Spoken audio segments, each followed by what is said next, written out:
All right, so I spend a significant portion of my day in the car because I'm an in-home dog trainer. So I go to house to house to house until I'm done with my day. And I've seen something today multiple times that reminds me that collectively as human beings, we put a little bit too much trust and faith in our dogs, and quite possibly don't really know our dogs well enough. And that can be anything from allowing our dogs to be around children, especially unsupervised, allowing our dog to greet other dogs in certain contexts, namely in public when both dogs are on leash, and certainly allowing our dog to be off leash in public and just gambling that they're going to come back to us when we ask them to, given that there's so many distractions or competing reinforcers or alternatives to them available in that scenario.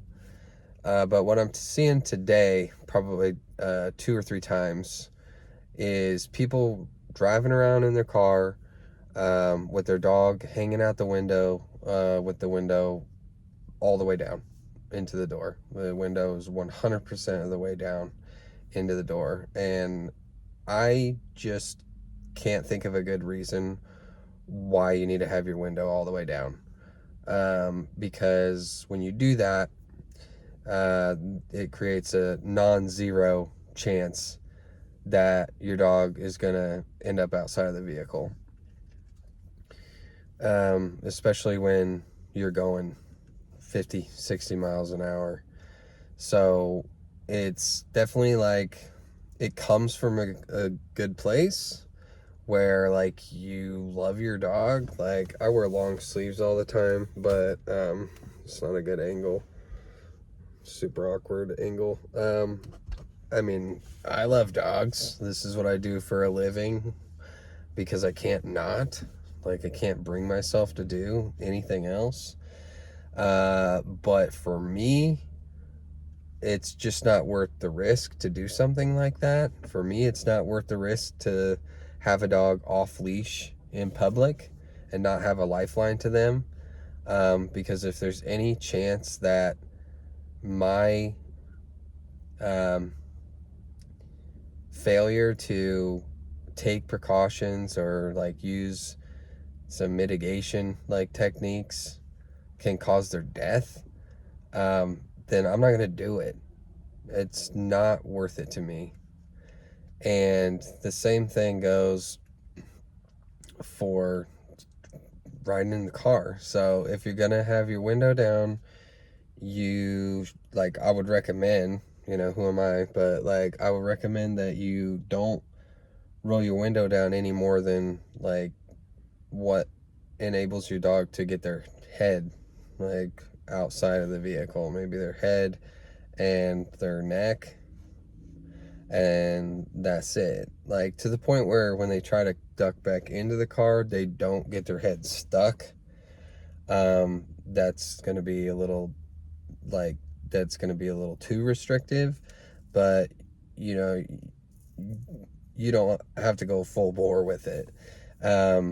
So if you are going to do that, by the way, I would definitely recommend that you utilize your locks or your child lock for the windows. So like in my vehicle, if I click that button, the only window in the car that can be rolled up and down is going to be the driver's window. So I have lived to roll a dog's head up, or allow a dog to roll their head up in their window more than once, like in my lifetime. And so because they're back there and they prop themselves up on that little armrest and they hit the switch. So you don't want them rolling their head up in the window, and you don't want them rolling the window all the way down if you're not the kind of person that permits your dog to hang out the window entirely.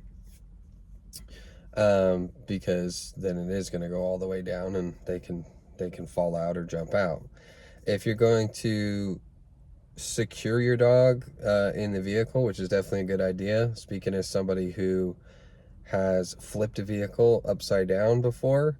Long story short, it was finals week of my senior year of college. I was very sleep deprived and doing a lot of driving after, and I fell asleep on the interstate, and I rolled the vehicle. So there thankfully was not any person or dog in the vehicle with me, but if they were and they were loose, they would have been absolutely toast. So when you secure your dog in the vehicle, you should use a like a harness and a seat, like a attachment that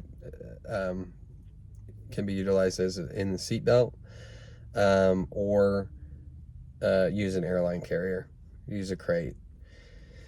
If you're gonna use a leash to any extent, or some kind of connector that allows them to reach the window and put their head out, then you don't want them to have enough slack to be able to get their body outside of that window. Because I have also seen from the vehicle in front of me, my dad and I actually saw a dog jump out of a truck and hang itself on the outside of the vehicle.